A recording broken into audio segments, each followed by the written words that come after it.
Nós vamos passar a ministração da palavra e eu quero que você abra, por favor, a sua Bíblia no Evangelho de João, no capítulo 2, e eu quero ler com vocês do versículo 1 até o versículo 11. Esse texto vai ser não apenas o nosso ponto de partida, vai ser o nosso trilho de reflexão e de aplicação prática da palavra de Deus essa noite. Evangelho de João, capítulo 2, de 1 a 11. Eu vou ler hoje na Almeida, revista e atualizada. O texto diz assim: 3 dias depois, houve um casamento em Caná da Galileia, achando-se ali a mãe de Jesus. Jesus também foi convidado com os seus discípulos para o casamento. Tendo acabado o vinho, a mãe de Jesus lhe disse: eles não têm mais vinho. Mas Jesus lhe disse: mulher, que tenho eu contigo? Ainda não é chegada a minha hora. Então ela falou aos serventes: fazei tudo o que ele vos disser. Estavam ali 6 talhas de pedra que os judeus usavam para as purificações, e cada uma levava 2 ou 3 metretas. Jesus lhes disse: enchei de água as talhas, e eles as encheram totalmente. Então lhes determinou: tirai agora e levai ao mestre-sala. Eles o fizeram. Tendo o mestre-sala provado a água transformada em vinho, não sabendo de onde viera, se bem que o sabiam os serventes que haviam tirado a água, chamou o noivo e lhe disse: todos costumam pôr primeiro o bom vinho, e quando já beberam fartamente, servem o inferior. Tu, porém, guardaste o bom vinho até agora. Com este, deu Jesus princípio aos seus sinais em Caná da Galileia. Manifestou a sua glória, e os seus discípulos creram nele. Meu Deus, nós oramos no nome poderoso de Jesus Cristo, suplicando não apenas a inspiração do alto, o mover do Teu Espírito Santo nesse ambiente, que nos leve não apenas a capacidade de entender a Tua palavra, além da razão, com entendimento espiritual, mas também, ó Deus, que seja um ambiente de aplicação prática pela ação do Senhor no nosso íntimo, de despertamento da fé, que seja um ambiente não apenas da ativação da fé, mas dos milagres que ela nos permite acessar. Nós oramos por um ambiente, ó Deus, onde de fato possamos sair daqui não apenas com a certeza do Teu toque, mas com uma forte disposição, determinação de corresponder com o Senhor e andar e viver à luz da Tua palavra. Nós oramos declarando a nossa confiança, dependência no Senhor, e nos antecipamos em Te dar glória, honra e louvor pela certeza de tudo aquilo que o Senhor fará. Bendito seja o Teu nome, nós oramos no nome de Jesus. Amém. Bom, há quase 30 anos atrás, Deus me deu essa palavra que eu vou compartilhar com vocês. Ela tem sido um marco na minha vida, um divisor de águas, não apenas na minha vida familiar, pessoal, no nosso ministério com famílias. Mas antes de compartilhar o que Deus me fez entender nesse texto bíblico, eu gostaria de começar pelo começo, como Deus nos levou a esse entendimento. Então, isso foi em dezembro de 1995. No início de novembro, Kelly e eu tínhamos nos casados, e isso deve ter acontecido logo depois da metade de dezembro. Ou seja, a gente tinha apenas 1 mês e meio de casado. Eu estava nos meus primeiros anos do ministério pastoral, sem muita experiência como pastor, e menos ainda como casado. Só tinha 1 mês e meio de casado. Mas Kelly e eu fomos, na época morávamos em Guarapuava, fomos almoçar com uma família da igreja. Muitas vezes as pessoas nos convidam para almoçar para ganhar um atendimento pastoral junto. Naquele dia era apenas para ser um tempo de comunhão, para estarmos juntos. E, embora nada havia sido planejado, no momento em que chegamos para o almoço, uma situação acabou vindo à tona em relação àquele casal. Nós descobrimos que ele estava vivendo de fachada há muito tempo, que aquele casamento estava falido, acabado. Havia não apenas adultérios múltiplos dos dois lados, as brigas estavam partindo para uma situação assim que já começava, fisicamente falando, a ser perigosa. E eu lembro que a gente talvez não chegou nem a comer. A conversa começou ali logo depois do meio-dia, e quando nós finalmente voltamos para casa, fizemos isso, porque no dia seguinte tínhamos uma viagem pela manhã, não tinha como estender, já era meia-noite. Quando aquela confusão surgiu, nós ficamos tão preocupados que a gente não tinha coragem de ir embora da casa do casal e deixá-los. a gente pensou, eles vão se matar. Quando a gente finalmente foi dormir, né, fomos para casa, Kelly e eu, pesarosos, preocupados com aquele casal, falamos para eles, vocês vão viajar com a gente amanhã. A gente estava indo para o norte do Paraná, sairíamos de Guarapuava para Cornélio Procópio, para fazer o casamento do nosso Marcelo Bonfim e a Josi. Né? Eles casaram um mês e pouco depois da gente e já éramos amigos e estávamos indo para a cidade deles fazer esse casamento. No momento em que a gente foi para casa, a gente já tomou a decisão e falou, olha, amanhã cedo, nós passamos a pegar vocês vão com a gente, que nós vamos policiar vocês de perto, com medo de que a situação realmente piorasse. A viagem dava mais ou menos umas 4 horas de carro, mas parecia uns 40 dias. O que pensa num ambiente ruim, aqueles dois brigando, discutindo, a gente tentando intervir, ministrar, né? Era uma situação assim, pesarosa. E eu, sem saber o que fazer, eu lembro que eu falei para Deus várias vezes, o Senhor me deu o privilégio de começar meu ministério, né? No ministério itinerante, antes do pastoral, numa época onde havia um grande mover e uma visitação de Deus na nossa nação. Eu não posso dizer que isso era patrimônio pessoal, que era nossa unção, mas eu comecei, né, ministrando em cultos de avivamento e havia uma onda, um mover de curas e milagres impressionante. Então assim, eu já tinha visto tanto milagre da parte de Deus, que difícil para mim não era crer, difícil era não crer no que Deus poderia fazer.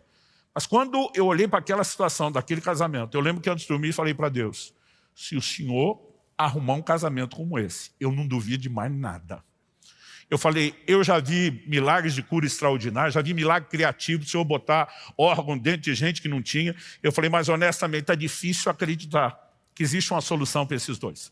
A coisa está feia, mas eu vou lutar com tudo que eu posso. Mas eu sei que tudo que eu puder trazer para isso não é suficiente. A gente precisa de um milagre seu. E se o Senhor fizer, eu nunca vou duvidar da possibilidade de casamento nenhum ser restaurado.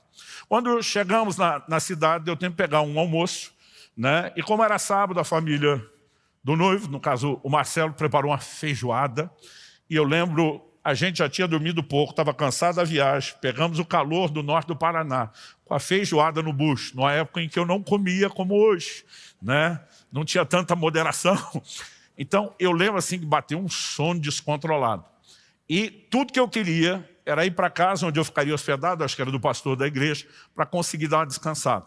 Mas na hora de sair, eu lembro que o Marcelo falou para mim, você já sabe o que vai pregar à noite no meu casamento? Eu falei, não sei não. Ele falou, como não sabe? Eu falei, Marcelo, casamento diferente de culto, eu prego 10, 12 minutos, é difícil eu passar disso. Para mim a cerimônia tem que ser rápida, curta, né? Então não adianta nem pensar demais no que eu vou falar para não estender. Eu lembro que ele ficou indignado. Ele falou, eu chamei você porque o povo gosta de ouvir pregar. Eu falei, e para a igreja vou pregar no culto de domingo. Né? Então eles que me ouçam no domingo. Eu não sei o que ele tinha imaginado. Eu acho que ele achou o casamento dele ia ser um culto de avivamento. Cura, milagre, batismo do Espírito Santo, salvação. Né? E ele queria assim, ministração longa. Eu falei, não, eu não faço, me recuso. Né? O casamento não é dia disso. E eu lembro que ele ficou assim muito frustrado. Mas ele falou para mim assim, pelo menos me prometo, você vai orar a Deus e perguntar se ele tem alguma palavra especial. Falei, isso eu te prometo. Então, antes do cochilo, por causa da promessa que eu tinha feito, falei para Deus, se o Senhor tiver alguma coisa especial para esse casamento, eu estou aberto e receptivo. Eu falei, mas ontem eu fiquei fazendo hora extra para o Senhor. Eu estou com sono, então vou dormir. Tua palavra diz, aos seus amados o Senhor dá enquanto dorme. Então eu falei, eu não vou nem me ocupar de me preocupar com isso. Se o Senhor quiser, aproveita enquanto eu durmo. É aquele tipo de oração que eu acho que foi mais para desencargo de consciência, do que esperando que acontecesse o que aconteceu. Mas, naquele cochilo da tarde, eu posso dizer a você, como os profetas do Antigo Testamento falavam, veio a mim a palavra do Senhor. Eu não estou dizendo da palavra, né, que se tornou parte da Escritura, mas, enquanto eu dormia, eu tive um sonho. Honestamente, eu não me lembro de quase nada do aspecto visual. Aliás, eu costumo dizer que meu sistema de vídeo parece não funciona muito bem, mas o de áudio, eu lembro exatamente o que aconteceu. Havia uma pessoa que ela me explicava esse texto de João capítulo 2. E o que eu quero compartilhar com vocês hoje é simplesmente a réplica daquilo que me ensinaram. Eu lembro que numa das primeiras vezes que eu preguei, foi depois disso que eu passei a contar essa história, alguém falou, pastor, que mente brilhante. Eu falei, mente brilhante, coisa nenhuma. Dei Ctrl+C, Ctrl+V, né? Copiei e colei. Eu lembro que a hora que eu acordei daquele sonho, eu puxei um pedaço de papel e rascunhei. E naquele dia eu quebrei meu recorde. Foi talvez o casamento que eu mais falei. Acho que foram 22 ou 23 minutos. Acabei não conseguindo, por mais que resumisse, ficar nos 15. Hoje, como não é um casamento, estou sem pressa. Já marcamos a reunião mais cedo para que você não tivesse pressa. Então, não vou fazer promessa nenhuma sobre o tempo. Mas foi nesse ambiente que Deus me deu esse desenho. E antes de compartilhar o desenho em si do que nós vamos repartir, né, eu quero só te encorajar, né, a procurar, enquanto ministramos, filtrar os princípios. Talvez você esteja vivendo um momento de necessidade, talvez não. No dia em que eu ministrei aquilo no casamento do Marcelo, ele não parecia estar precisando disso. Anos e depois, ele e a Josi viveram uma grande crise. Quem conhece o testemunho dele sabe.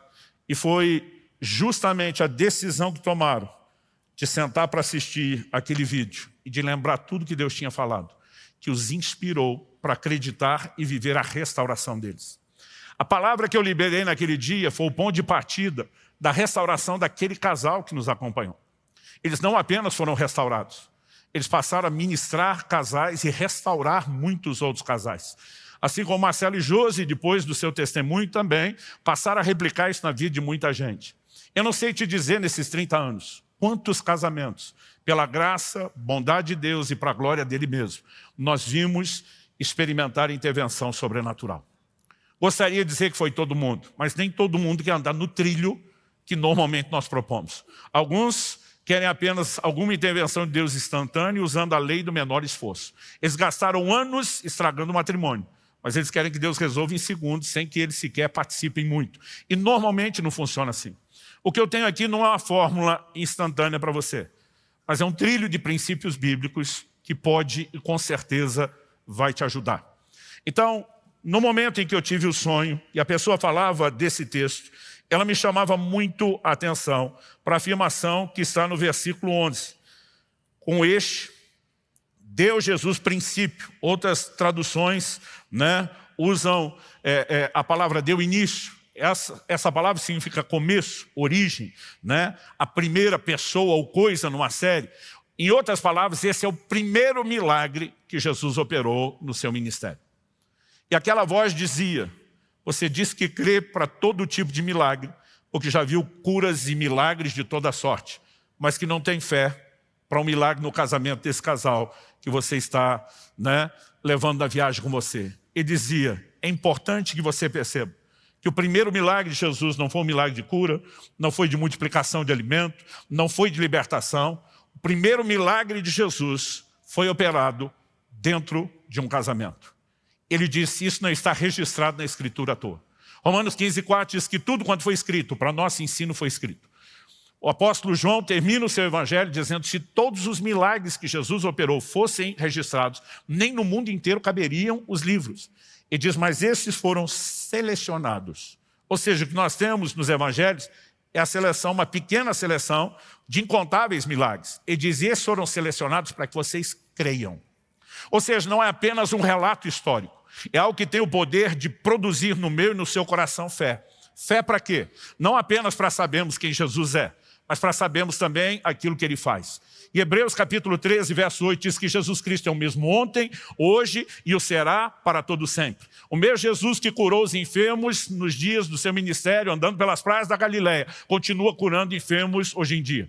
O mesmo Jesus que realizou esse milagre, que vamos compartilhar num casamento, continua realizando esse tipo de milagres hoje. Mas a informação que aquela pessoa me dava. Outro dia alguém falou, pastor, o senhor acha que era um anjo? Eu falei, não sei. A pessoa que falou comigo não se apresentou, né? Pode ser alguém virtual, só do sonho, né? Pode ser que não fosse alguém real, mas eu não tenho dúvida que era um mensageiro de Deus comunicando uma mensagem do Senhor para mim. E a primeira coisa que ele dizia é, você precisa entender o lugar de importância que o matrimônio e a família têm no plano de Deus. E que antes de Deus intervir em qualquer outra área das nossas vidas, há uma disposição dele começar primeiro pelas necessidades familiares, em especial do matrimônio. Eu não consigo te explicar o nível de fé que isso gerou, para que eu pudesse dizer, então Deus não faz só os milagres de cura, né, de provisão, mas Ele também intervém nas nossas casas. Agora, Algo que eu e você precisamos compreender é que quando a Bíblia usa aqui a expressão que houve um casamento, essa palavra no original grego, gamos, ela na verdade fala das bodas, fala da festa. Biblicamente falando, não existe aquilo que hoje nós chamamos de uma cerimônia religiosa.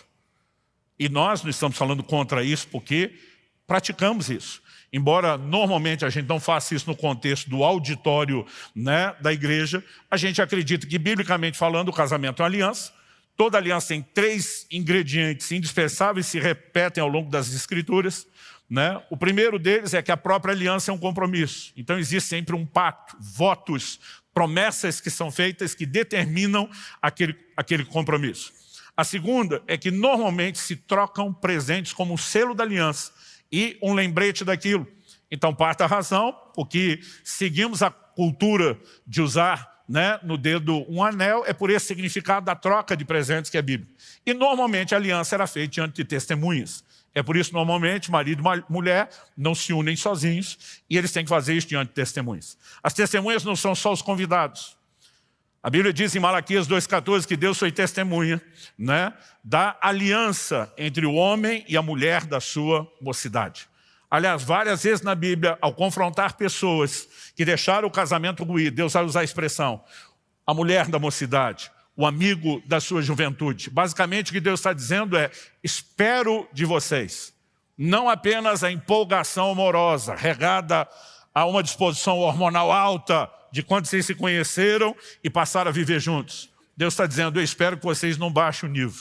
Eu espero que vocês não apenas mantenham ou melhorem isso.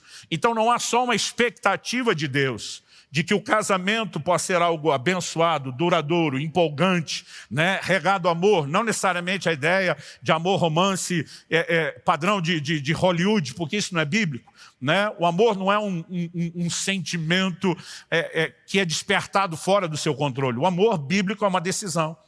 E a partir do momento que é uma decisão e que nós temos recursos de Deus, Romanos 5,5 diz que o amor de Deus é derramado em nossos corações pelo Espírito Santo. Então é possível viver uma vida de um amor muito mais saudável, muito mais profundo e duradouro do que a versão hollywoodiana de amor. Mas nós não podemos negar, gente, que o casamento ele é um desafio. Não apenas um casamento. Outro dia alguém falou para mim, pastor, casamento é difícil demais. Eu falei, não é o casamento. Todo relacionamento é difícil. Se só o casamento fosse difícil, então só marido e mulher tinham problema, pai e filho não. Os irmãos não teriam conflito. Né? Na verdade, você não precisa nem ser família. Eu, antes de casar, dividi um apartamento enquanto solteiro, né, com outro pastor amigo. Cada um tinha seu quarto separado, seu canto, mas a gente discutia quase todo dia. Não era discussão de briga, no sentido de indispor, mas a gente era diferente em tudo. Pastor, um era organizado, outro bagunçado, antes fosse. Mas na área que um era organizado, o outro era bagunçado, vice-versa, opiniões. Agora, qualquer relacionamento será desafiador e vai exigir que eu e você tenhamos que morrer para o nosso próprio egoísmo. E mais do que aprender uma arte relacional, nós precisamos entender que o mesmo Deus que colocou diante de nós certos desafios, Ele também colocou recursos para que os desafios sejam superados, senão Ele seria injusto na sua expectativa. Então, diante desse desenho, né, nós temos aqui não apenas um casamento acontecendo, mas a Bíblia mostra que uma das primeiras afirmações aqui é que acabou o vinho. Isso significa não apenas que a festa seria interrompida, frustrada, mas aquela pessoa que me explicava essas coisas dizia, existem vários símbolos, figuras simbólicas nesse texto. E ele falou, o vinho é uma delas. E quando ele mencionava o vinho, ele citava o Salmo 104,15, que fala a respeito do vinho como sendo aquele que alegra o coração do homem. O vinho, como figura bíblica, é um dos símbolos do Espírito Santo, que claramente a Bíblia diz, traz alegria para o nosso coração. Mas ele não fala só dessa alegria espiritual. De uma forma geral, ele é figura de alegria. E o que a Bíblia está dizendo é que aquele casamento que mal tinha começado, essas bodas, essas festas, não era como nós fazemos hoje em dia, se fazemos uma única festa logo depois da cerimônia e de preferência que não dure tanto. Eles normalmente, era o padrão, tinham 7 dias, uma semana de festa, de bodas. Então, meu amigo, você manter comida e bebida E vinho era bebida cara para a condição deles. Por 7 dias, não era brincadeira. Quando o vinho acabou, esse é o cenário que nós vamos apresentar aqui como problema. Quando Jesus opera um milagre, é a solução. O problema e a solução será o primeiro tópico da minha mensagem. Já que a solução é um milagre, no segundo tópico nós vamos discutir o processo do milagre, como foi que ele aconteceu. Para só em terceiro e último lugar falar do resultado do milagre. Mas quando falamos do problema, o relato bíblico é o vinho acabando. E quando nós transportamos isso de forma prática, aquela pessoa me dizia, é comum que nos relacionamentos o vinho, aquela grande empolgação, alegria, realização, amor, paixão, tendam a acabar. Tendam, todas essas coisas simbolizadas pelo vinho, a, em algum momento, encerrar. Não porque não seja possível viver essa realização duradoura, mas existem inúmeros aspectos que contribuem para isso. Começando das diferenças, não apenas de convívio, que nós teríamos com qualquer pessoa, como falamos, pais e filhos e irmãos, alguém que vai dividir uma moradia com qualquer amigo, as diferenças vão aparecer. Mas quando falamos de homem e mulher, nós temos um potencial de diferenças ainda maior. Ou seja, é uma química explosiva. Por quê? Em primeiro lugar, nós temos diferenças de família. Cada um é criado dentro de uma família e dentro de um sistema diferente.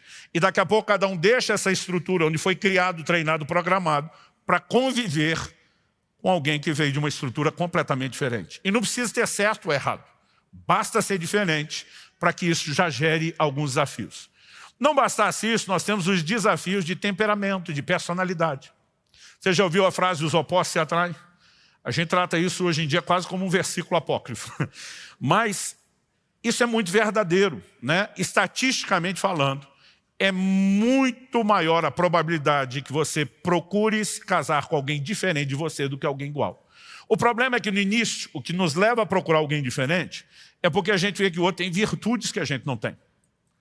Mas o problema é que a gente só descobre depois que ele também tem defeitos que a gente não tem. Mas você normalmente descobre os defeitos que não tem depois, com o convívio. No início aparecem as virtudes.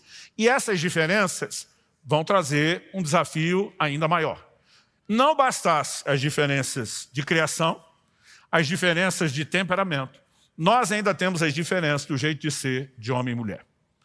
Gente, fisiologicamente falando, homem e mulher têm diferenças enormes. Eu li alguns livros de um casal australiano que vai apresentando estudos clínicos mostrando essas diferenças, desde questões hormonais, isso falando até a respeito de como o cérebro funciona. Eles são muito diferentes. Então, a gente vai ter somado a tudo isso essas diferenças. Então, vamos falar um pouquinho das diferenças. Por exemplo, ambiente de criação. Kelly e eu voltamos à lua de mel, fomos fazer a nossa primeira compra no mercado. Gente, que momento gostoso, romântico. Esperei aquilo a vida inteira para fazer a primeira compra com a minha esposa. Mas quando voltamos, eu lembro que estou tirando as compras que eu mesmo carreguei para dentro e já ajudando Kelly a guardar. E eu peguei o vinagre e guardei na geladeira. A esposa daqui a pouco vai lá, tira o vinagre da geladeira e põe no armário. Eu falei, por que você tirou o vinagre da geladeira? Ele falou, porque não precisa ficar na geladeira, ele não estraga. Eu falei, mas eu gosto dele na geladeira.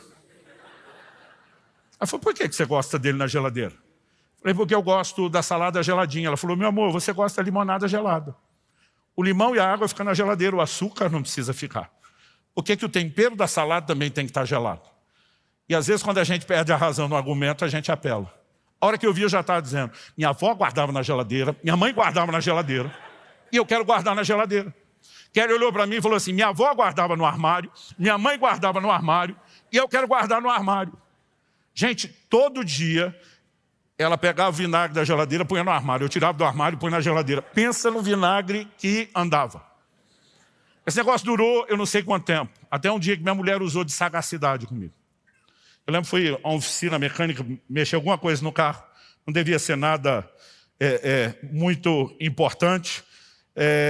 E que ela deu alguma opinião. Era alguma coisa sobre algum equipamento do carro. Eu falei, amor, vou fazer uma divisão. No carro mando eu, na casa manda tu.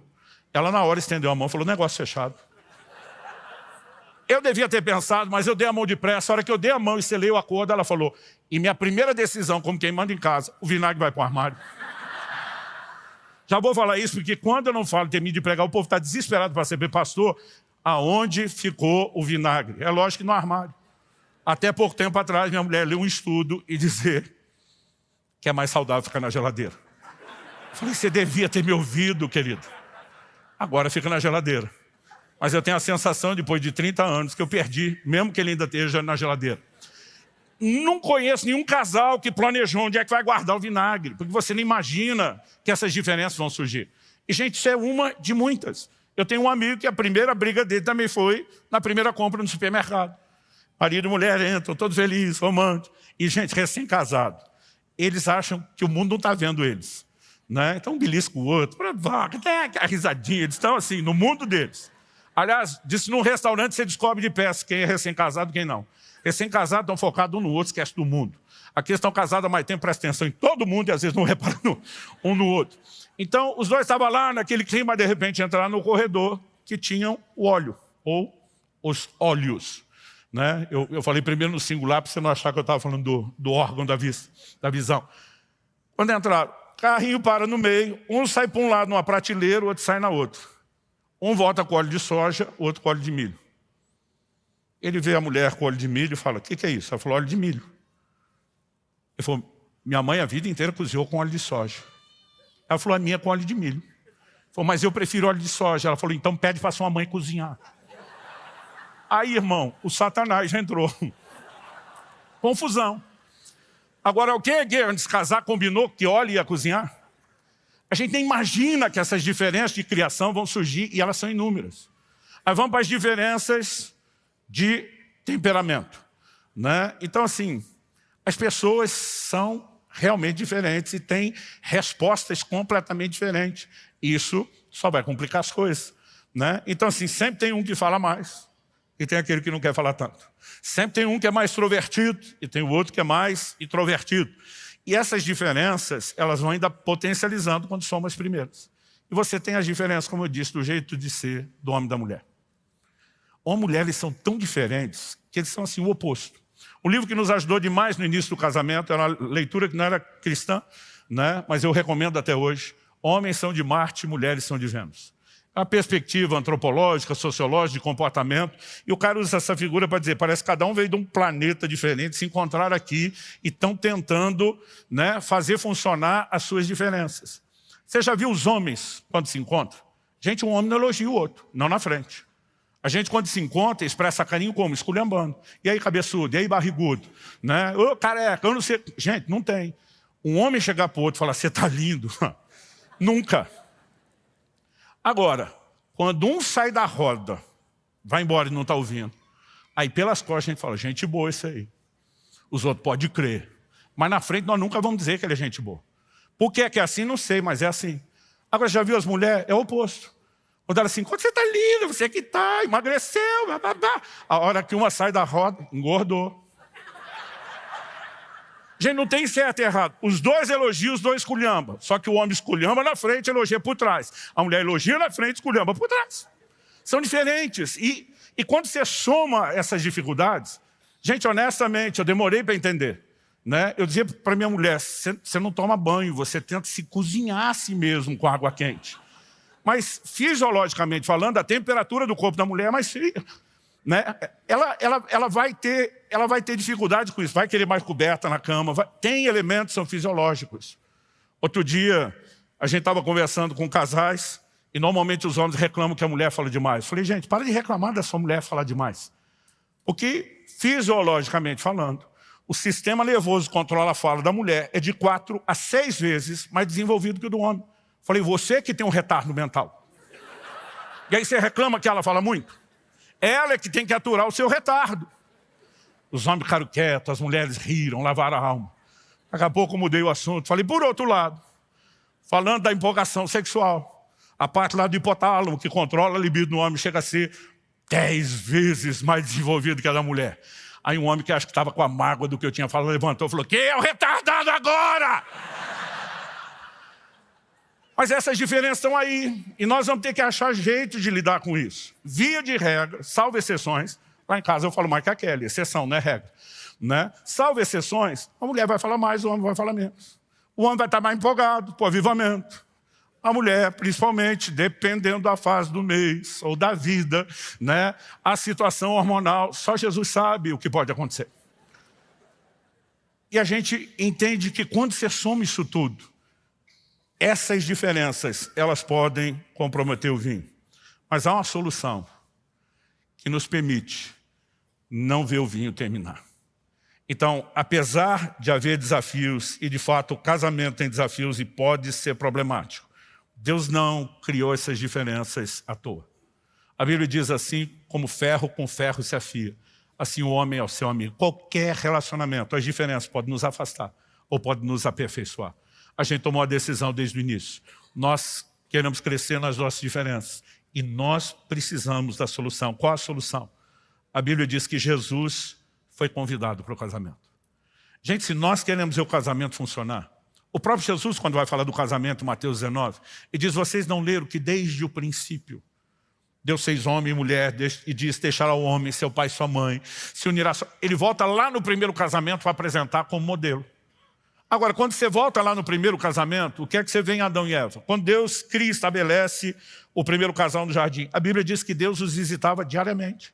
Eu brinco até hoje que Deus não respeitou nem a lua de mel do casal. Todo santo dia ele estava lá. Não estava o dia inteiro, eles tinham sua liberdade, mas ele estava lá, o que ele estava dizendo? Eu quero ser parte do relacionamento de vocês. Isso foi algo que Kelly e eu pudemos entender cedo. Eu vi sobre isso, né, naquele sonho. Eu lembro quando fizemos a nossa lista de convidados para o casamento, juntando as listas dos dois lados, nós tínhamos lá todo mundo que a gente lembrou que queria honrar, entregar o convite. O casamento acabaria sendo uma cerimônia aberta, mas aquela coisa de querer honrar essas pessoas. Eu lembro que chegou o dia que os convites estavam prontos, e a Kelly mesmo, minha esposa sempre teve uma letra artística muito legal, ela falou, eu mesmo quero escrever e endereçar. Então nós marcamos um dia onde, enquanto conversávamos e planejávamos outras coisas, ela estaria endereçando lá os envelopes. Quando pegamos a pilha e a lista, eu fiquei de olho. Quem ela vai botar primeiro, os pais dela ou o meu? Nós nem percebemos, gente, que tem uma disputa ativada dentro de nós o tempo todo. Para minha surpresa, com aquela letra artística bonita, ela escreveu no envelope, Jesus Cristo. Eu pensei, uau! Mas como uma das nossas linguagens de amor é sempre o bullying, a provocação, eu falei, queria saber como é que você vai entregar esse convite para ele. E a mulher ela tem o dom da paciência, que alguns de nós não temos. Ela me deu aquele sorriso assim de meio amarelo, meio normal. E ela falou, você sabe que isso é só um símbolo, um gesto, um ato profético. Eu fiquei até com vergonha. Claro, meu amor, eu estava brincando, me perdoe. Mas quando essa conversa terminou, aquele negócio ficou me incomodando. Eu falei, brincadeira infeliz a minha. Eu tinha que ter entendido a importância disso, tinha que ter agido como ela. Mas no dia que nós nos casamos, né? E finalmente, depois daquela cerimônia que não terminava nunca. E deixa eu falar, quando você for convidado a um casamento, faz questão de tirar foto, não, deixa o casal ir embora logo. Foi onde casar o crente que esperou a vida inteira pela lua de mel, gente. Sabe, tem gente que não deixa eles ir embora de jeito nenhum. A gente, aquela canseira da correria do dia, da organização. Quando finalmente fomos para casa, eu só tinha uma coisa em mente.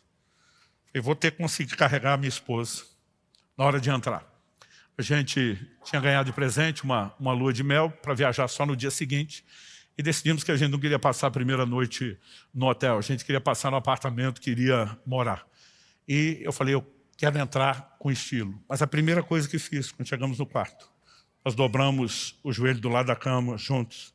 E dissemos, Senhor Jesus, tivemos uma cerimônia invocando o seu nome, adorando o Senhor, priorizando a sua presença. Mas aqui, sem fazer média para ninguém, só nós.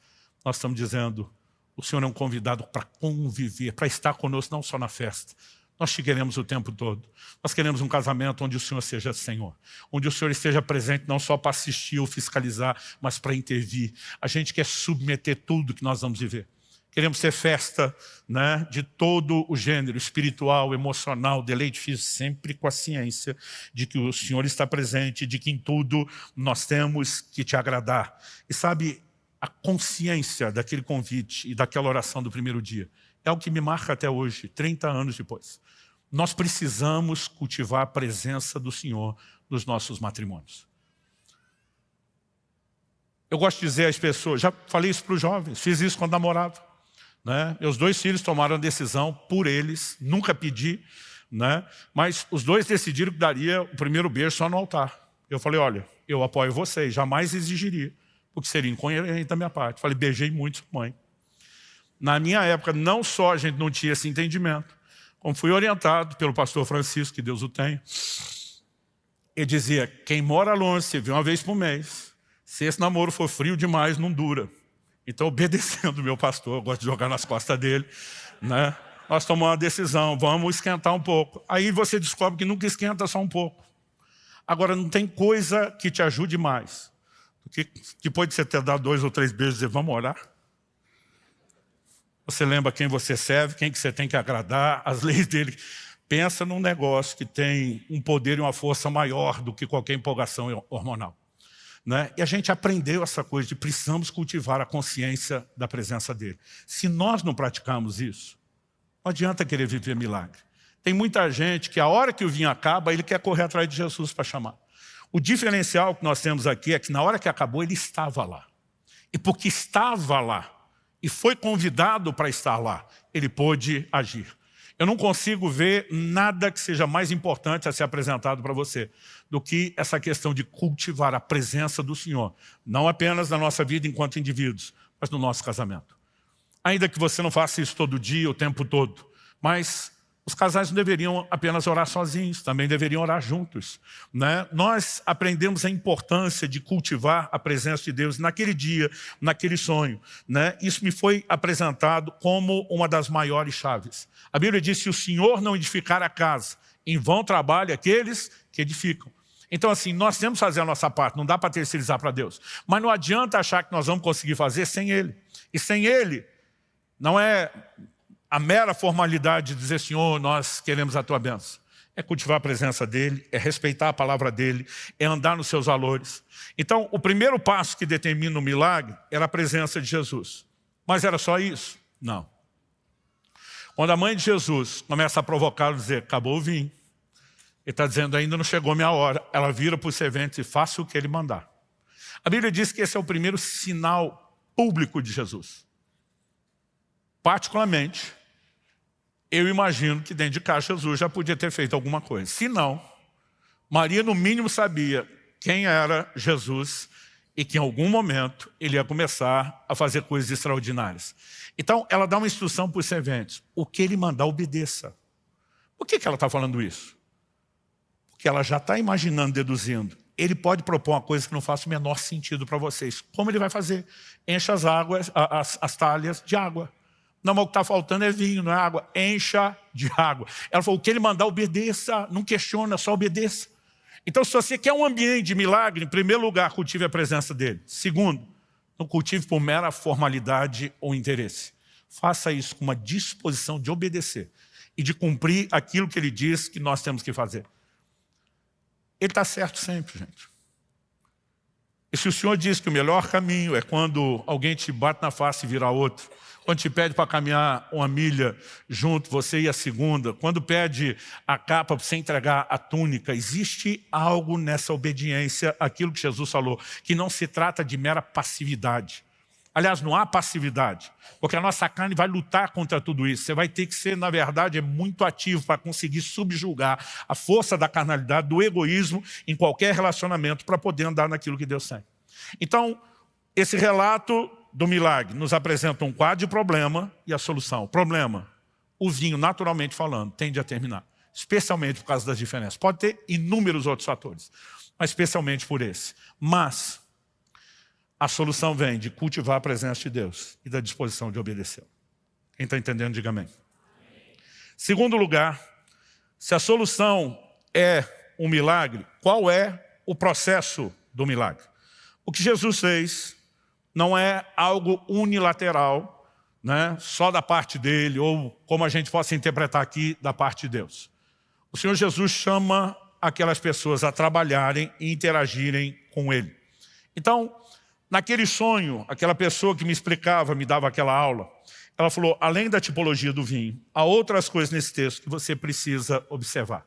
Falou, em primeiro lugar, a quantidade de talhas. A Bíblia diz que haviam 6 talhas de pedra. Não eram 5, não eram 7, a Bíblia é específica, 6. Na simbologia bíblica, os números normalmente não aparecem de forma aleatória.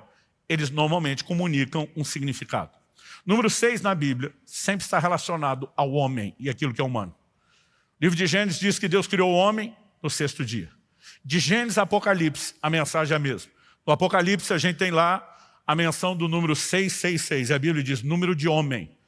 Tem crente que tem preconceito. Se a placa do carro tiver 666, ele não compra. Se o número da casa for 666, ele não mora, porque pensa que é número do cão. Mas a Bíblia diz número de homem. Vai ser usado por um instrumento de Satanás. Mas a Bíblia, falando do 6, fala do número de homem. Normalmente, quando o 6 aparece, nós temos o elemento humano. E essas talhas simbolizam algo a respeito do homem, do ser humano. Dito isso, além de falar do número 6, a pessoa no sonho me chamava a atenção, para o fato de que as talhas eram de pedra. E aqui nós temos um outro elemento interessante. Por quê? Quando o próprio Jesus é consultado em Mateus 19 a respeito do assunto divórcio, ele vai responder o seguinte. Ele diz, olha, desde o início, Deus diz, deixará o homem seu pai e sua mãe, se unirá a sua mulher. E ele termina dizendo, e o que Deus uniu, não separe o homem.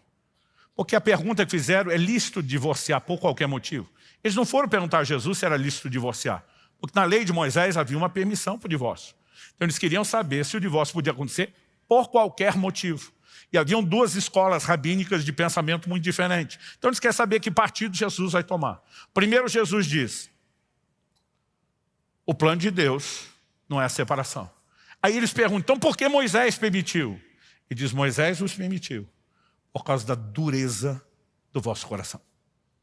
E diz, mas não foi assim no início, antes da lei de Moisés. E ele deixa claro na resposta, não será assim daqui para frente. Ao que você precisamos entender que antes de Cristo, as pessoas não nasciam de novo, não viviam a transformação que eu e você podemos viver hoje. Jesus diz, pela dureza do coração, pela incapacidade de vocês de viverem transformação. O livro de Hebreus cita repetidas vezes que a lei não podia aperfeiçoar aqueles que prestavam culto. Então ele diz, Moisés permitiu em caráter de exceção, pela dureza do coração. Mas desde a velha aliança, havia promessas dizendo, como no livro de Ezequiel, eu vou tirar de vocês o coração de pedra. Eu vou colocar dentro de vocês um coração de carne. Ou seja, aquela dureza de uma natureza não transformada, que era a única justificativa para uma exceção temporária. Jesus diz, esse quadro vai ser mudado, esse quadro vai ser removido. Se você estiver anotando a profecia que eu citei do coração de pedra por um de carne, está em Ezequiel 36, 26, e diz isso era mudado, como de fato foi. O que significa que eu e você não precisamos meramente dizer não, há incompatibilidades. Outro dia eu vi um cara explicando que ele separou da mulher por incompatibilidade de gênio com a sogra. Eu falei, como é que alguém chega nesse ponto de justificativa? Mas o que eu e você precisamos entender é que, diferente da época, hoje eu e você temos recursos. Mas não é só isso.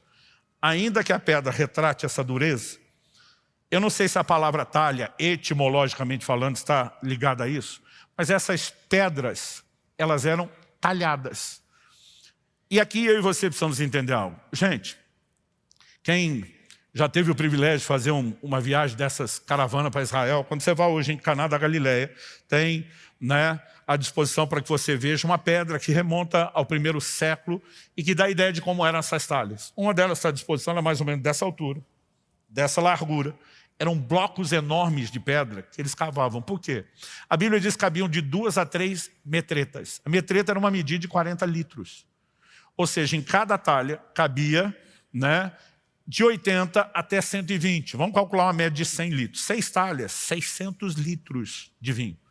Então não tinha um recipiente de madeira que comportasse de 80 a 120 litros.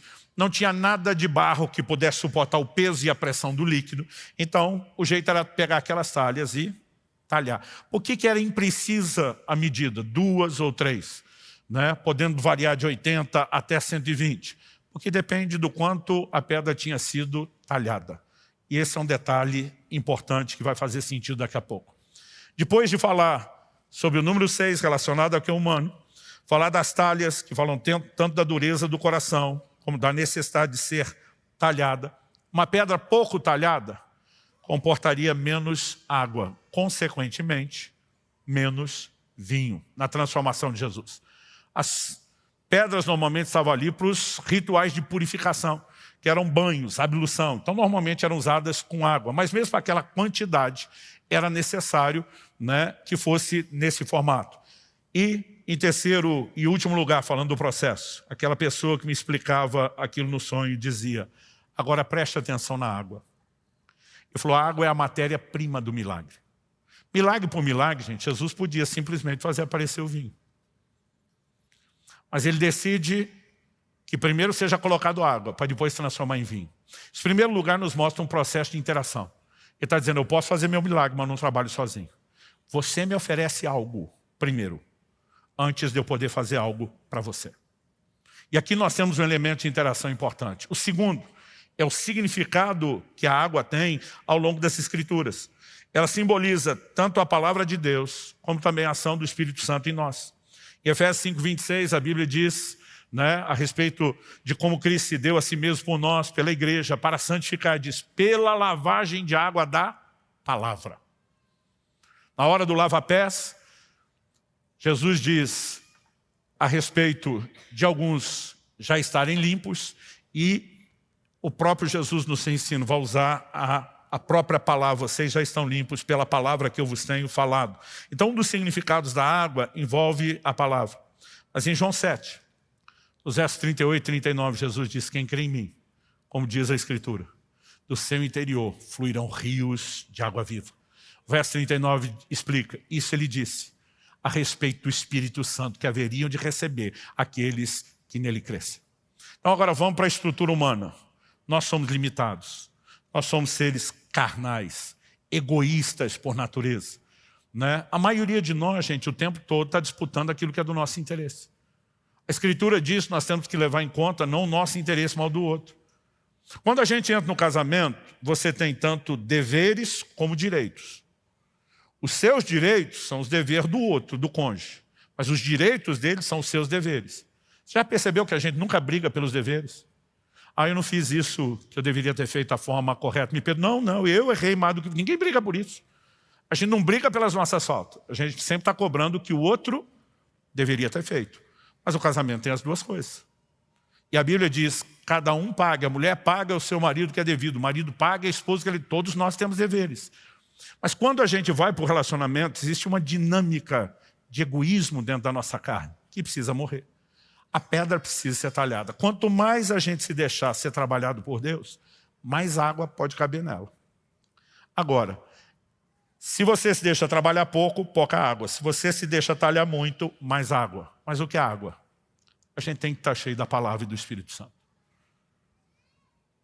Esperar pelo menos um amém de um ou outro. Não precisa ser todo mundo. Vocês podem ir alternando. Mas, gente, o apóstolo Paulo escreve, Colossenses capítulo 3, habite ricamente em vós a palavra de Cristo.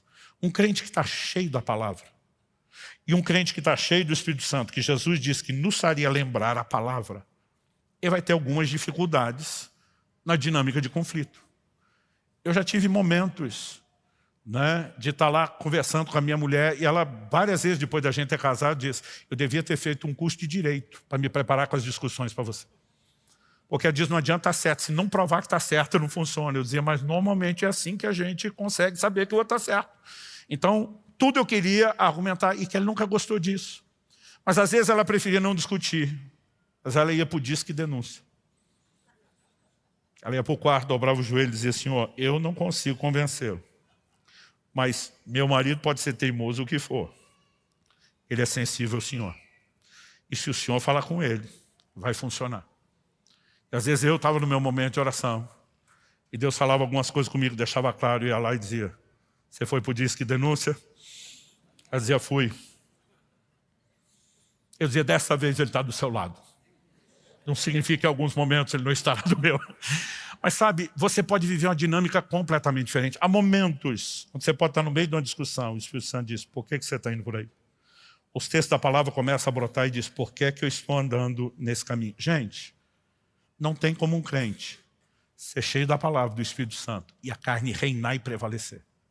Agora, normalmente, nós estamos vivendo um ambiente de confusão e carnalidade, porque não nos enchemos da palavra do Espírito Santo como deveríamos. Você quer milagre? Você vai ter que botar água primeiro. Depois que você encher, e a Bíblia diz que ele mandou encher, e eles encheram totalmente. Até a tampa a gente iria. E depois de estar cheio, ele transforma aquilo em vinho. Então, esse entendimento do processo, o Senhor me diz, você não vai ver esse casal que você carregou com você na viagem, ele falou isso no sonho, voltar com tudo instantaneamente arrumado. Mas se você levá-los a um processo de se deixarem ser talhados, instruí-los sobre isso, como nunca fizeram, e os discipular de perto, se você os levar a um processo de se encherem do Espírito e da palavra, através dessa matéria-prima, eu vou poder trabalhar na vida deles. E nós vimos aquele milagre acontecer na vida deles e de tantas outras pessoas.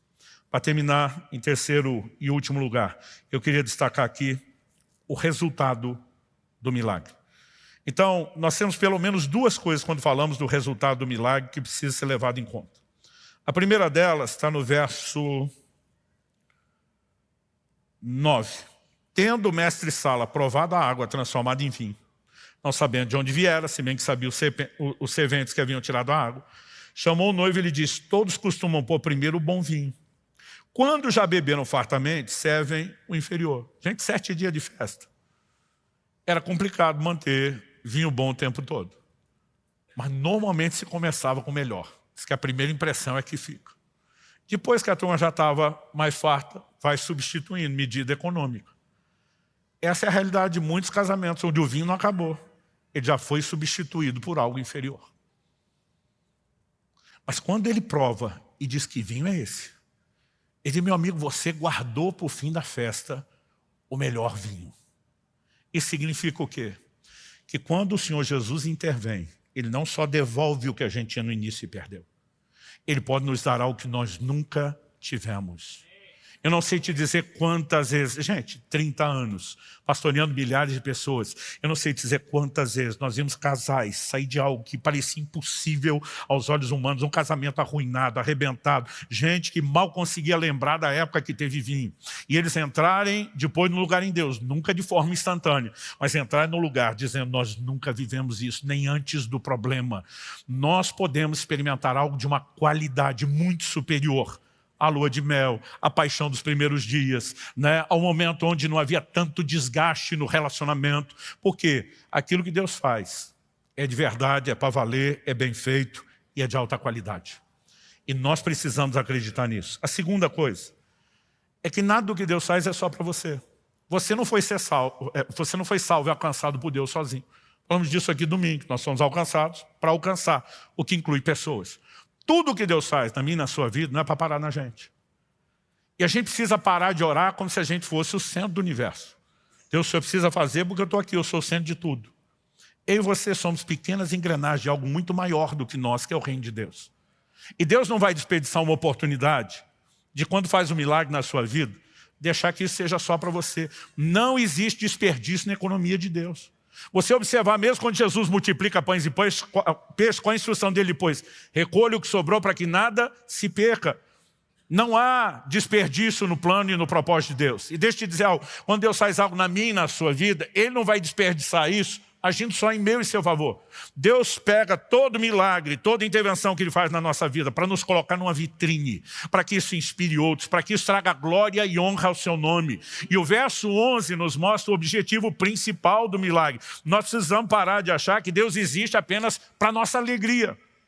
É lógico que Ele tem realização para nos proporcionar no âmbito individual e mesmo matrimonial. Mas Deus não existe só para fazer eu e você feliz, querido. Na verdade, se nossa alegria fosse Ele, a gente não teria tanta infelicidade, tanta necessidade de ficar pedindo alegria para Ele. Mas quando Deus opera na minha e na sua vida, Ele está dizendo, além de te abençoar, eu quero te usar como instrumento que inspire outros, que traga glória, que traga honra ao meu nome. Nós tivemos a oportunidade ao longo dos anos de poder levar a Jesus muitas pessoas que trabalharam em casa. né? Cada lugar tem um nome, é empregado, é a doméstica, é a servente, é a diarista, né? Então, nós tivemos a oportunidade de levar muitas dessas pessoas que trabalharam conosco para Jesus. Porque no convívio, elas diziam, vocês têm algo diferente que a gente não vê na maioria das casas. E sabe, quando as pessoas veem o que Deus está fazendo, isso pesa para honrar e glorificar o nome do Senhor, para provocar a fé das pessoas, né? Muitas e muitas situações. Milagres nós vivemos de provisão, milagres de cura. A gente sempre entendeu, isso não é apenas para nós, isso precisa ser compartilhado, isso precisa ser às vezes até alardeado, porque vai provocar a fé de outros, vai trazer glória a Deus. E o verso 11 diz, com esse, deu Jesus princípio aos seus sinais em Caná da Galileia, manifestou sua glória e os seus discípulos creram nele. Quando esse entendimento entrou no meu coração, gente, eu tinha 1 mês e meio de casado. Eu falei, Deus, esse casamento tem que funcionar. Não é apenas para que eu seja feliz, para que o Senhor seja exaltado, para que o seu nome não seja envergonhado. O Senhor me chamou para pregar a sua palavra, que revela princípios do matrimônio e da família. Como que eu não vou trazer o Senhor para dentro? Como eu não posso, né, ter essa preocupação de dizer, a gente tem que viver de forma exemplar, a gente tem que transbordar essa mensagem através da forma que vive. E aquilo gerou algo dentro de mim.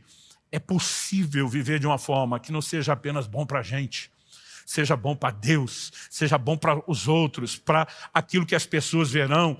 E sabe, eu já vi gente dizer, não estou mais disposto, não acho que o cônjuge vale a pena. Se ele não vale, o nome de Deus sendo glorificado em vez de envergonhado, deveria valer. As pessoas seriam inspiradas, deveriam valer. Sabe, nós não percebemos que muitas vezes é um jogo de desgaste emocional explorado por Satanás para que você seja passivo e não lute. É possível viver a intervenção de Deus. E sabe, uma coisa era eu pregar, quando eu pregava essas coisas logo no início, que Deus falou comigo, as pessoas, está na lua de mel, é fácil falar isso. Hoje, 30 anos depois, eu digo, nós estamos na melhor fase do casamento. Outro dia um falou para mim assim, vocês ganharam na loteria. Acharam uma compatibilidade. Falei, meu amigo, eu e minha esposa, nós somos diferentes demais. Ela é surpreendentemente dócil e paciente. Eu acho que isso ajuda. Principalmente pelo fato de eu ser um colérico daqueles que sempre se irritou mais fácil. Mas nós dois entendemos que a gente tinha que ir para um lugar onde essas talhas de pedra tinham que ser mais cavadas. Onde a gente tinha que não apenas encher de água, mas criar o maior espaço possível, para que houvesse o maior volume possível de água. Porque se você é pouco talhado e bota ali meia metreta, 20 litros, você tem um milagre menor do que o que tinha 3 metretas, 120 litros. Quem está entendendo? Você pode ter 2 talhas cheias, mas um é muito pouco cheio, porque ele não se deixou ser trabalhado. Agora, quando nós vamos entrando nesse lugar em Deus, é possível experimentar ações extraordinárias da parte de Deus. Eu me lembro de uma ocasião onde Kelly e eu tivemos muita discussão, não virava briga, mas a gente, discussão no sentido de ficava argumentando e não entrava em acordo. A maior reclamação das mulheres, os maridos normalmente o problema não é o que você fala, é como você fala. E às vezes eu dizia, eu tenho culpa de ter um pulmão forte. Mas não é apenas o tom da voz, né? É a forma, é a maneira. E para nós isso era algo comum. Eu dizia, meu amor, não adianta nada falar com a voz baixa, dócil, educada, e feito ninja, passar o bisturi por baixo, né? E botar as entranhas do outro para fora também, né? Então não é só como, também é o que. Ela dizia, mas também não é só o que, é como. E a gente ficava nessa discussão um tempão. Eu lembro de um dia, nós chegamos numa casa fazer uma visita, portão eletrônico na época era novidade. Toquei o interfone, o irmão da casa falou, estou abrindo, e aquele portão abriu, eu fiquei impressionado, o portão abrindo sozinho. Aí um cachorrinho, filhotinho da casa, fugiu para a rua. Eu catei o bichinho antes que fosse atropelado. Mas era fofinho. A família estava longe, abriram o portão, ainda não tinha chegado. Aproveitei o momento, estava só eu e a Kelly e o cachorrinho. Falei, você é uma bolinha de pelo tão fofa. E comecei a esculhambar o cachorro, mas com um jeitinho bonito de falar. Minha mulher falou, pode parar que eu estou entendendo onde você vai. Eu falei, amor, é só o que, como fala.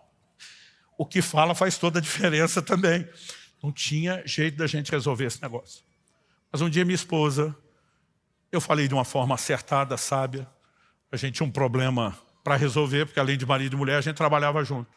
E Kelly tinha tomado a decisão no departamento dela, que resolveu o problema do departamento infantil, mas criou problema para outros 3. Ela tomou a decisão sozinha, sem o presbitério. Falei, meu amor, nós estamos indo para a reunião. E lá, eu não sou o seu marido, eu sou seu chefe. Eu vou ter que corrigir o que você fez. Não leve no pessoal. Lembre que eu amo você. Mas eu vou ter que tocar no assunto na reunião e resolver o problema. Ela falou, que bom você falar isso antes, me preparar e fazer isso com tanto jeito dessa forma. Você podia fazer isso sempre.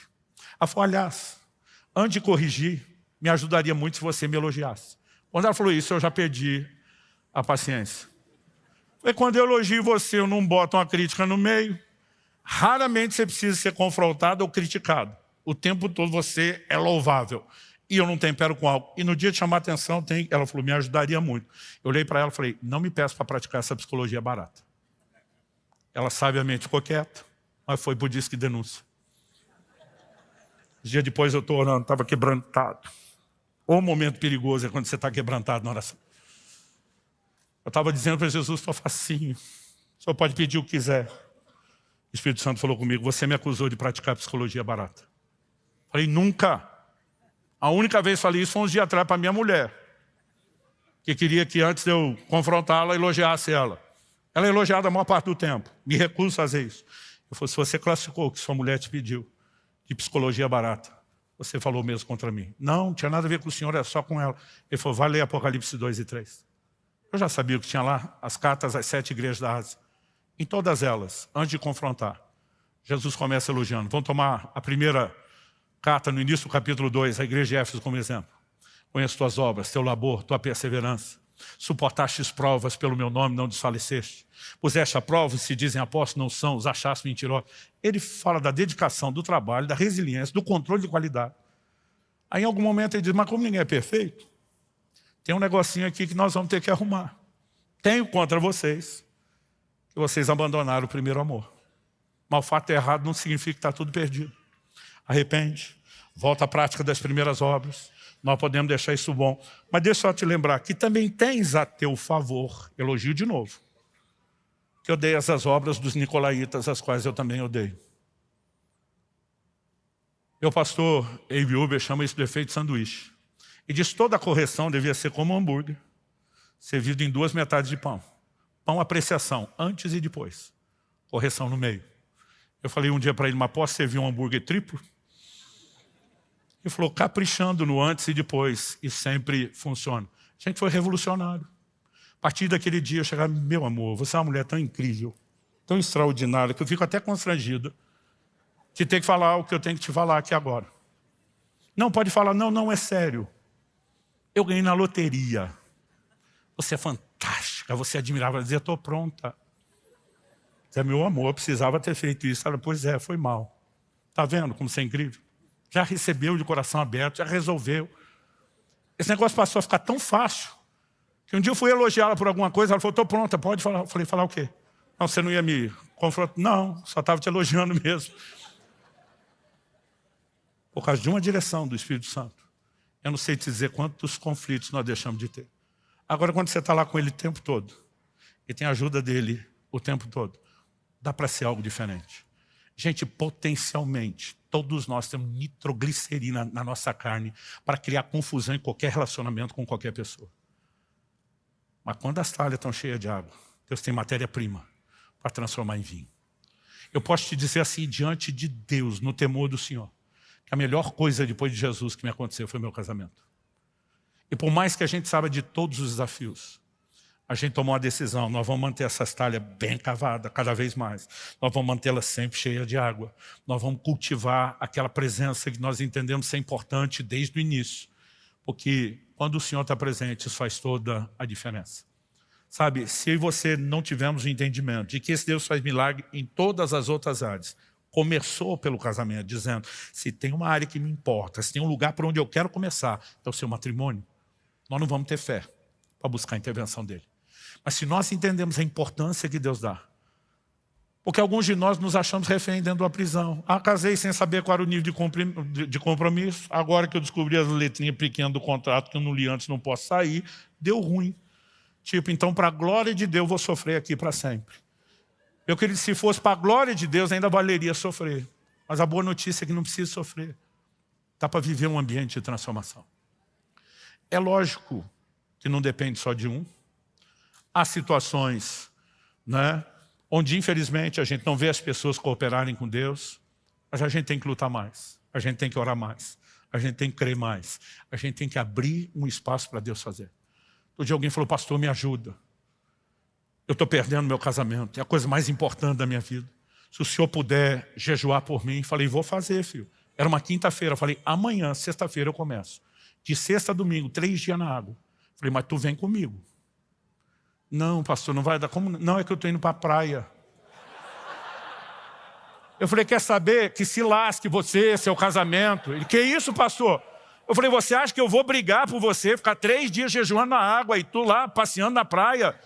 É a coisa mais importante para você e você não quer lutar, você quer terceirizar a luta. Falei, você quer a lei do mínimo esforço, filho. Provavelmente já foi isso que te encrencou, só vai te piorar. Deus abençoe seu divórcio. Não, pastor, me ajude. Se você vier junto, eu jejuo com você. Senão, eu não faço mais. Não vou nem orar se eu não souber que você está orando. Porque as pessoas estão buscando... E depois ainda fala assim, não, mas eu busquei ajuda. Mas se de fato a gente se abrir, nós podemos. E eu posso te garantir, eu vou dizer, e nós veremos muitos milagres em casamentos e famílias, né? Há uma graça de Deus, há uma mensagem que é parte do DNA dessa casa, né? A gente não fala isso esperando apenas que você se esforce, manter, né, as aparências. É lógico que é um momento onde é um esforço, é um desafio, né? Essas diferenças vão continuar presentes. Com o tempo você vai aprender a lidar com elas, mas elas não desapareceram. Mas, gente, quando a gente está cheio do Espírito e da palavra, e se deixando ser talhado, esse ambiente, onde ele é o convidado para estar lá o tempo todo, não só na hora do aperto, vai fazer toda a diferença. Quem está entendendo, diga amém. Vamos ficar em pé. Eu gostaria de orar com vocês. Eu não consigo te explicar o quão importante foi para mim ter entendido isso com 1 mês e meio de casado. Fez muita diferença. Não estava faltando vinho quando eu entendi isso. Mas esse entendimento me ajudou a não precisar deixar o vinho acabar para buscar a ajuda de Jesus depois. Alguns de vocês estão aqui e nós chamamos os solteiros. Porque a melhor hora de se preparar para o casamento é antes de casar, não é depois. É lá você vai descobrir depois que nunca preparou o suficiente e tem que continuar aprendendo e crescendo. Mas a gente deveria procurar entender e aprender essas coisas o mais rápido possível. Quando Israel, meu filho, ficou apaixonado pela Priscila, minha nora, não foi só ele, a família inteira. Ela é uma mulher de Deus incrível, extraordinária, vem de uma família assim que é um exemplo para nós. Mas eu lembro que chamei meu filho, falei, filho, o mais extraordinária e crente que essa mulher seja. Não ache você que você não vai ter problema no casamento. Eu falei, eu sei, pai. Eu falei, você não sabe, você acha que sabe. Você não tem experiência nenhuma. Ele falou, pai, eu vejo você, a mãe. Falei, pois é, você sabe. Um homem, uma mulher de Deus que ama Jesus e de vez em quando, né, a gente consegue tirar o outro do sério. Eu falei, ela não é perfeita e não existe gente perfeita. E se fosse, eu sei que tu não é. Eu também não ia deixar de dar o troco depois dele esculhambar o pai e a mãe, né? Eu lembro que ele olhou para mim e sorriu e falou, pois é, pai, mas de todas as imperfeitas ela é a melhor. Falei, está no bom caminho, já sabe que tem que trazer Jesus, já sabe com o que vai lidar, né? Mas ele falou, pai, são anos ouvindo você, a mamãe, falar para os casais. Eu tenho certeza que não sei tudo, mas eu não estou entrando tão sem advertência como outros. Eu louvo a Deus por aqueles de vocês, seja aqui, seja por meio dessa transmissão, ou mesmo posteriormente, por meio dessa gravação, que se permitem aprender a entender. Mas alguns de nós, às vezes bate aquela tristeza, porque eu nunca entendi isso antes. Porque eu não soube disso antes. Por que é que eu não aprendi antes? Já dizia o ditado, não adianta só chorar o leite derramado. A gente tem que arrepender de todo o erro, mas sempre buscar conserto. E o ponto a ser discutido não é porque você não entendeu antes, é o que é que você vai fazer a partir de agora, com aquilo que você está recebendo. E você nessa noite não está recebendo só informação. Há uma graça de Deus sobre nós. Faz tempo que nós estamos planejando essa reunião, até sentir, entender qual deveria ser o momento, o timing da gente ministrar essas coisas. E eu creio que nessa noite, mais do que receber instrução, que é lâmpada para os seus pés, luz para o seu caminho, vai te ajudar na caminhada. Você está num ambiente onde há graça de Deus para você. Eu gostaria que nós pudéssemos orar pedindo a Deus que nos ajude. Aqueles que ainda nem começaram o casamento, possam começar da forma correta. Aqueles que estão no início, e talvez, como eu e a Kelly bem cedo, não tínhamos vivido a falta de vinho, apesar de já ter descoberto nossas diferenças e o potencial explosivo da nossa carnalidade somada às diferenças, mas você pode tomar medidas preventivas. Mas talvez você diga, não, pastor, meu vinho não acabou, mas olha, está no finzinho. Não importa onde está, sempre há espaço para que Deus ache. Mas mesmo que tenha acabado, como foi nesse casamento. Ah, pastor, ali o milagre de Jesus foi salvar a festa. Não era necessariamente o matrimônio. Concordo que o relato é esse. Mas a Bíblia diz tudo que foi escrito. Para nosso ensino foi escrito. E se Deus se preocupa em salvar a festa, Ele não vai salvar aquilo que é mais importante, que é digno de festa. Então assim, algumas pessoas são peritos para achar desculpa que justifica a incredulidade. Eu prefiro optar pelo caminho de fé. Pastor, mas e se a outra pessoa não quiser e não crer? Aí é outra conversa. Mas até que você lute o suficiente para que as vendas de cegueira espiritual caiam por terra, né? Para que haja um ambiente onde possa haver arrependimento, transformação. Não me diga que Deus não quer fazer. Muitas vezes nós jogamos em Deus a nossa omissão e a nossa indisposição de lutar. Desde que começamos a igreja em Curitiba, isso não era novidade, continuamos aqui o que já tínhamos antes, há 20 anos atrás. Uma das coisas que minha equipe de presbitério mais me ouviu falar. Se em algum momento o casamento não estiver bem, pare tudo e vá cuidar da sua casa. Nada é mais importante do que o seu matrimônio. Se em algum momento os filhos não estiverem bem, pare tudo. Depois de Deus, seu maior valor é a sua família. E sabe, nós não podemos dizer que acreditamos nisso. E quando as coisas estão difíceis, a gente não faz nenhum esforço para colocar o matrimônio em primeiro lugar. Essa própria disposição de agir dessa forma não significa que só com o nosso esforço nós vamos conseguir. Mas nós estamos declarando algo, nós estamos nos posicionando no lugar diante de Deus, dizendo, eu quero ser talhado. A gente tem mania de dizer que o problema é o outro. Mas o outro também acha que o problema é a gente. Eu tive uma vez em 30 anos, uma conversa, sentei com um casal, quero pedir ajuda. Falei, quem começa? O marido falou, ela. Essa mulher esculhambou aquele cara por 30 minutos, gente. Eu nunca vi alguém bater tanto, expor tanto o marido. Pensei, o que é que vai vir na réplica? Quando ela terminou, eu falei, o que você tem a dizer? Ele falou, nada. Falei, nada. Ele falou, o nosso problema é isso aí que ela falou. O problema sou eu. Essa mulher santa que não merecia alguém como ela na vida, como eu na vida dela. Eu falei, você está fazendo a média com ela? Ele falou, não, é isso mesmo. Gente, eu queria sair dali e soltar fogos. Eu nunca vi alguém dizer, pois é, o problema sou eu. Mas muitas vezes, isso é tudo o que alguém precisa para que Deus possa agir. Ali você não tinha só uma pessoa que estava nem aí para nada. Ele tinha entrado num lugar de consciência. O meu problema, eu enxergo com clareza na frente do espelho. Eu preciso me deixar ser trabalhado por Deus. E sabe, não existe casamento que não possa ser recuperado se nós praticarmos esses princípios. Agora, sem oferecer matéria-prima, sem se deixar ser cavado, insistindo em manter coração duro, nós não vamos ter milagre. Mas se vivemos milagre, não vai ser bom só para nós. Deus será glorificado.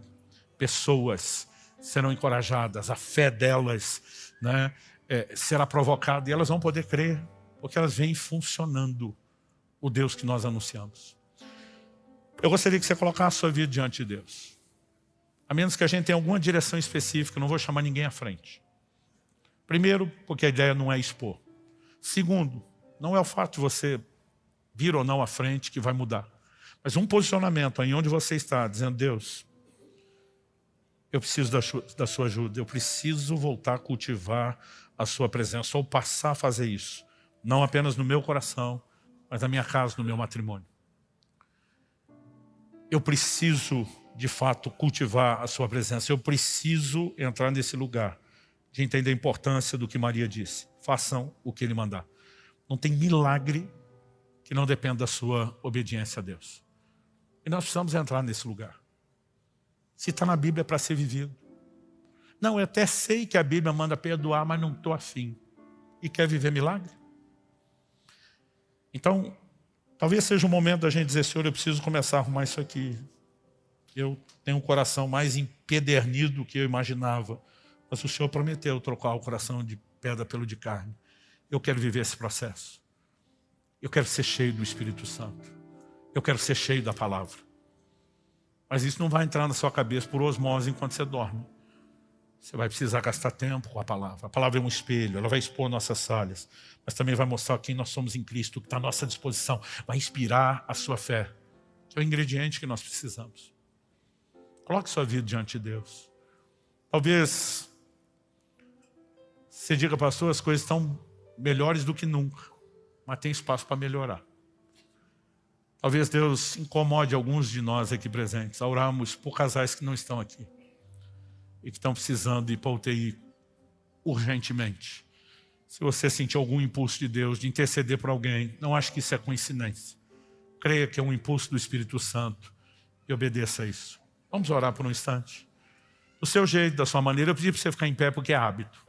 A hora que eu vejo, já fiz. Ora como você achar melhor. De pé, sentado. Ah, pastor, eu quero ajoelhar aqui no meu lugar. Né? Pastor, eu sinto a necessidade. Quero ir aí na frente, ajoelhar? Pode. Eu não vou chamar ninguém, como se vir dependesse disso. Mas que nesses próximos minutos de oração, a gente permita que algo seja liberado do céu sobre a vida da gente. Que haja despertamento, que haja entendimento espiritual, que haja, né, algo mais do que só informação. Você recebe essa palavra? Comece a orar, a falar com Deus. Aí nós colocamos diante do Senhor cada vida aqui presente. Cada matrimônio ou futuro matrimônio aqui representado. Pai, nós sabemos qual é o teu plano e o teu propósito. Que o que Deus uniu, o homem não separe. Mas, ó Deus, nós sabemos que não se trata apenas de não provocar a separação, porque alguns vivem separados ainda que juntos. Nós sabemos que o Senhor quer que cada um viva o seu melhor. E nós oramos por isso, Pai. Nós oramos que o vinho não cesse, que se cessou, que haja intervenção, que haja milagre. E nós oramos não apenas pela manutenção do vinho dos primeiros dias. Nós oramos por aquele vinho novo que é muito melhor do que aquele que já tivemos. Pai, nós oramos por um ambiente de intervenção divina. Nós oramos pelo sopro do Teu Espírito Santo nesse lugar. Nós oramos por um despertamento de fé. Nós oramos por entendimento espiritual. Nós oramos pela aplicação personalizada da Tua palavra que só o Senhor pode produzir dentro de nós. Pai, nós oramos por cada família aqui representada.